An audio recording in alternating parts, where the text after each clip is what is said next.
and lysine. So once these reactions have occurred in your duodenum, which is the small intestine, you discover that you are going to end up particularly with a lot of amino acids existing as free amino acids, and then they are going to be absorbed using what is referred to as a proton-dependent symporter. So particularly that is a form of oxidative diffusion that requires a proton to allow them to go in.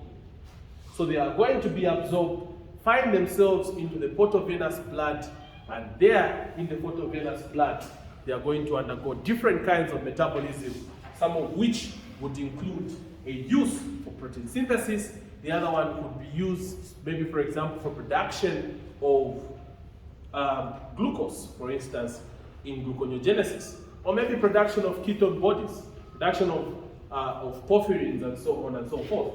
But some of the amino acids, such as arginine and some of these branched amino acids, they tend to go directly into the muscles for use.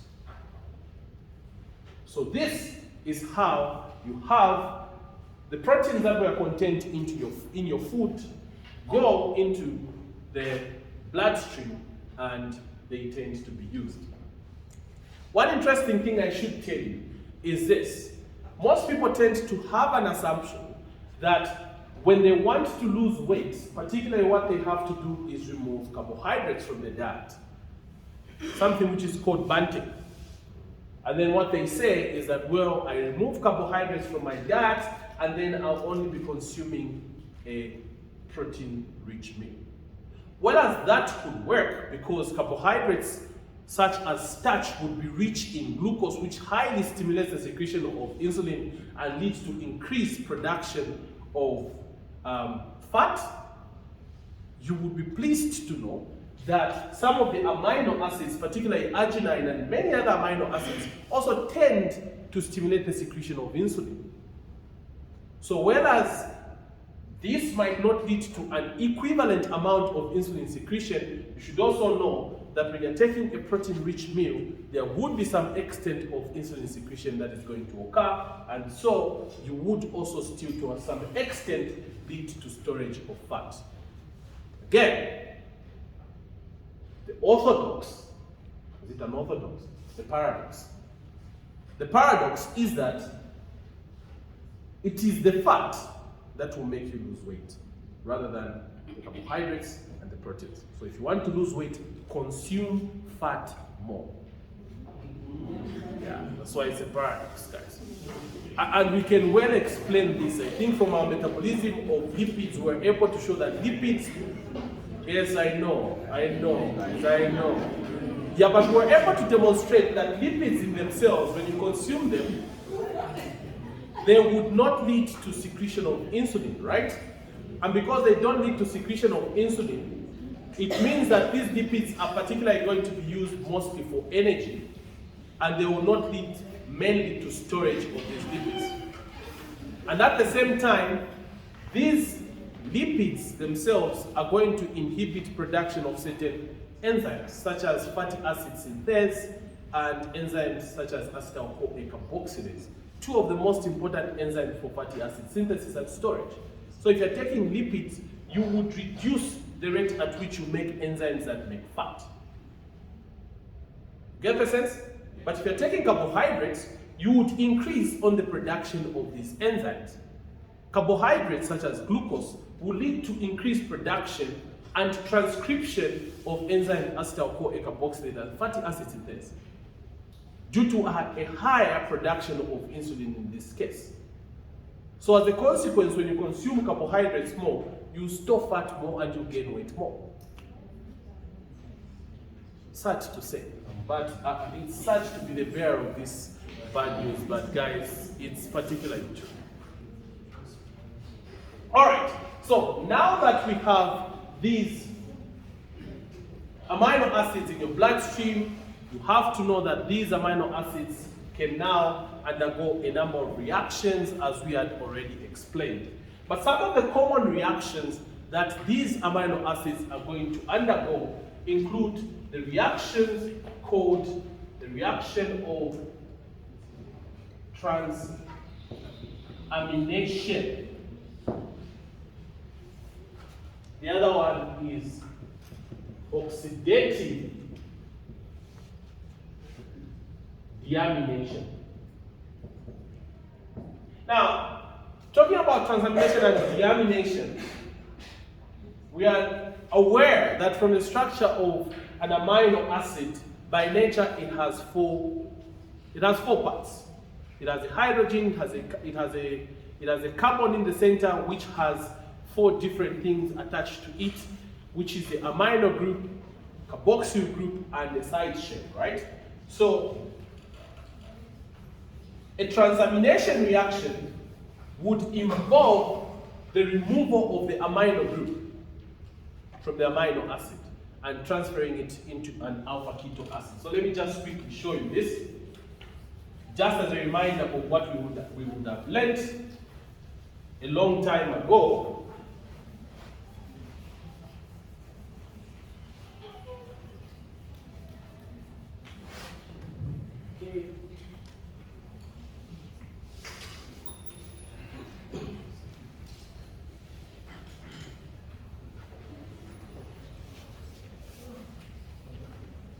So we said the structure of an amino acid would look something like this. It has a hydrogen, a carbon, a carboxyl group, an amino group, and the side chain R. This would be an amino acid, the structure. And particularly what changes is the side chain. I don't want to detail this too much, because we had already discussed this, but if you put a side chain here, it would go on and change the amino acid. For example, put an H here, it becomes the amino acid glycine. Put CH3, it becomes an amino acid alanine, right? Put CH2, CH2COO becomes glutamic acid. CH2COO becomes the amino acid aspartic acid. So this is what an amino acid looks like. Now, we have what is called an alpha keto acid, and the alpha keto acid will look something like this. And mostly the alpha keto acids that you would have a keto group there, of course, but these alpha keto acids that you would actually think about particularly may actually be 3. One of them is an alpha keto acid which has a CH3 here. This alpha keto acid is pyruvate. Then there is another alpha keto acid which has CH2CH2COO. This is alpha keto glutarate. And I'm freely mentioning this because you know them in your TCA cycle. While there's this other alpha keto acid there, which is oxaloacetate, all of which you have met in the TCA cycle. These are alpha keto acids. And what we are saying is this.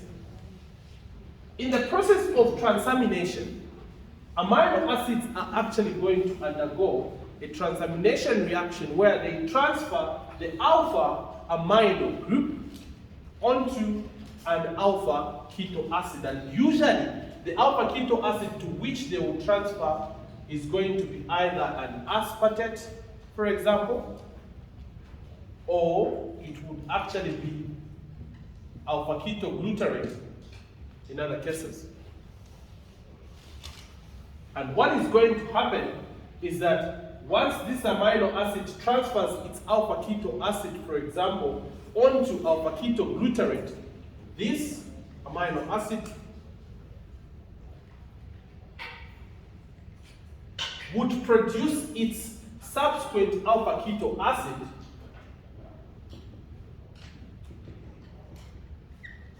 there, and in the process, this will become glutamic acid. This becomes the amino acid glutamic acid. This is an example of a transamination reaction. The alpha keto acid is the alpha amino acid, this part, transferred to this alpha keto acid to produce an alpha amino acid, glutamic acid, and an alpha keto acid of that particular amino acid. This is a transamination reaction. I must tell you, this reaction, the way it occurs, it requires the presence of a coenzyme derived from vitamin B6, which is pyridoxal phosphate in activated form. So how, for example, would this play out? Let's say the amino acid in question here is your alanine. This is alanine. Alanine transfers its alpha amino group onto alpha keto glutarate and produces glutamic acid. In the same sense, alanine is converted into pyruvate. Pyruvate. You get the sense? The enzyme involved. Do we have any idea what enzyme would be involved in this?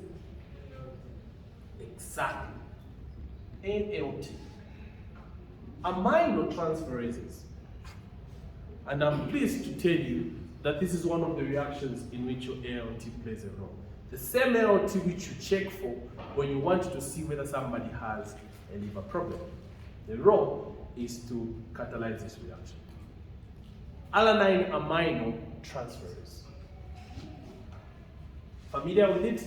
Anyone who doesn't know it? Of course not. If you put an aspartate there. If you put an aspartate, let's say for instance, what was here, the alpha keto acid here. Okay, you want us to put an aspartate there? That's fine. So let's say the amino acid in question here is aspartate. The end product here is going to be oxaloacetate, which is the alpha keto acid produced from aspartate. And in the same sense, glutamic acid will be produced there. Enzyme? AST. This is where these transaminases work. They are actually transferring the alpha amino group from the alpha amino acid onto an alpha keto acid, as it were, and thereby producing glutamic acid from alpha keto glutarate and producing an alpha keto acid such as oxaloacetate from an alpha amino acid such as aspartate. Now, just to quickly remind you, these enzymes you know would mostly be found in the hepatocytes, in the cytosol of the hepatocytes.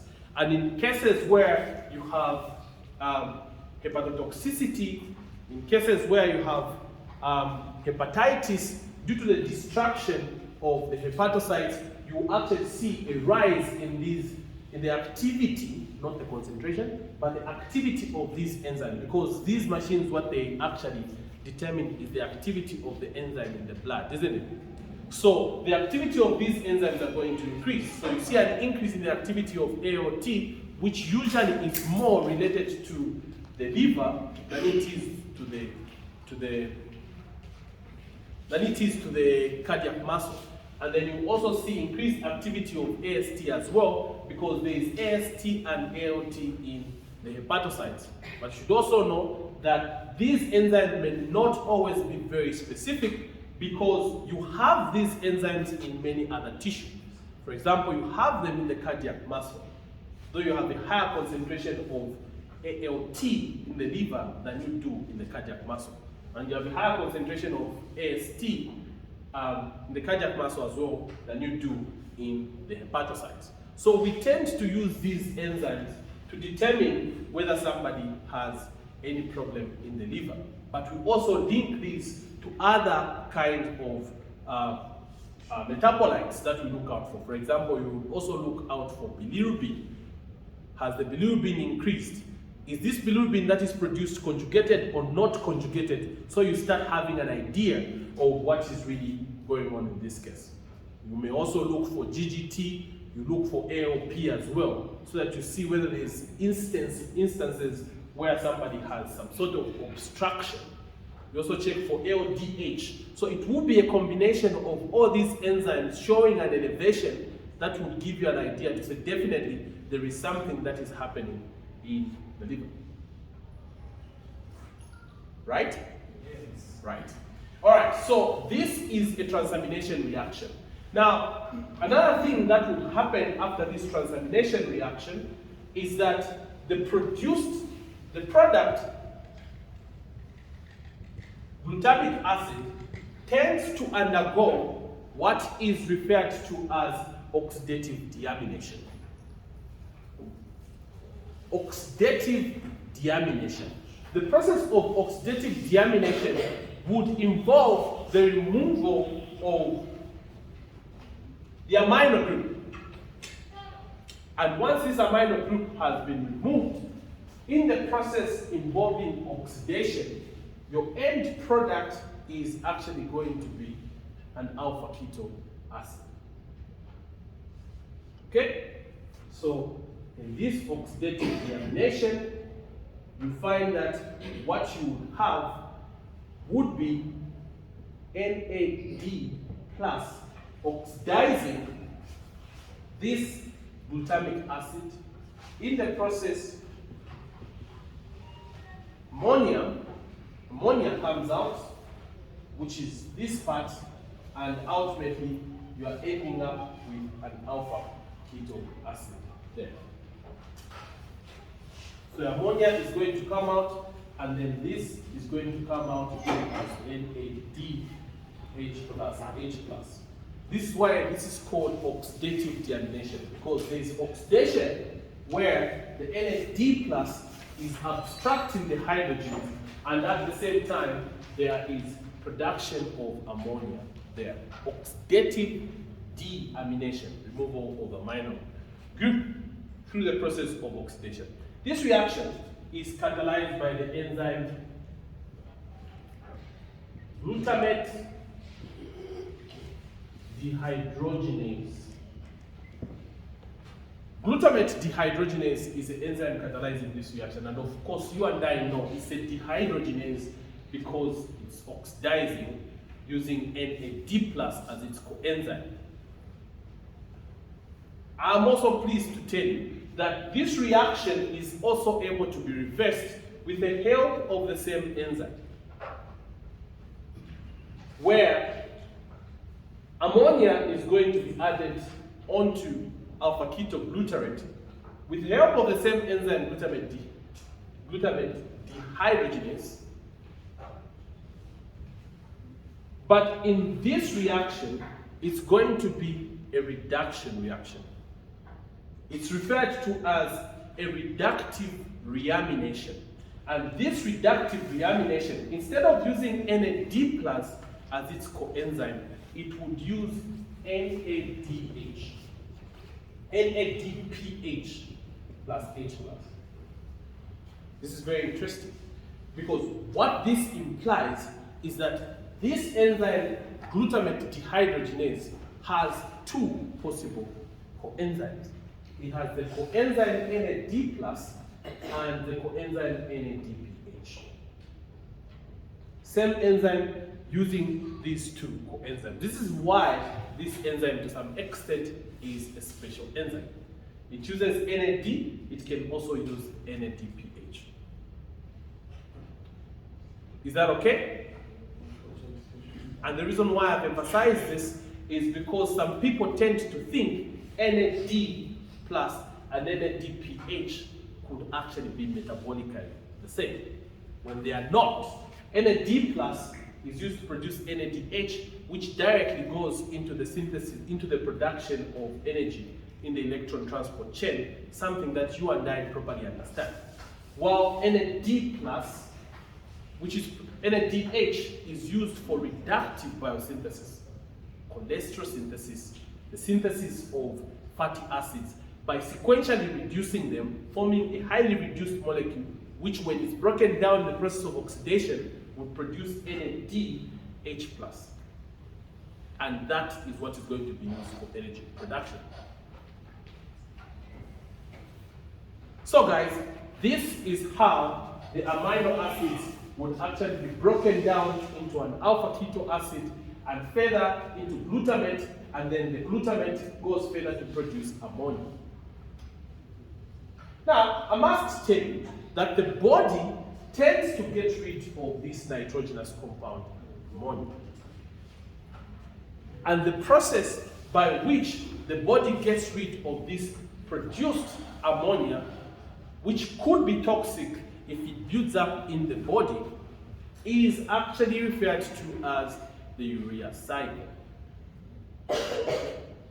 So through the process of the urea cycle, ammonia